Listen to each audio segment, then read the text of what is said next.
শিবশ্যামা মায়ের মারাত্মক ভর আজ শনিবার। সবাই ওখানে আসুন, বেশি বেশি করে প্রচার করো বন্ধুরা, খুব প্রচার করো। শিবশ্যামা মায়ের এই ভর, এখানে সব কিছু 100% গ্যারান্টি দিয়ে সারিয়ে তোলা হয়। দয়া করে সবাই শেয়ার করো। আরে ভুজ তো কামাতে পারবে, অনেক অনেক ভিডিও ছাড়ো। আমার ভিডিওগুলো ছাড়ো না, সবাই ছাড়ো।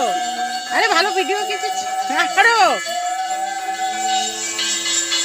আমি তো ছাড়ছি, আমি ছাড়ছি, ভালো ভিডিও ছাড়ছি। বলে কি খারাপ ছাড়ো, ভালো তো ছাড়ো না। তা ভালো ভিডিও ছাড়ছি, এ নিয়ে তো আবার ব্যঙ্গ করবে। করো করো, আমি তো আছি।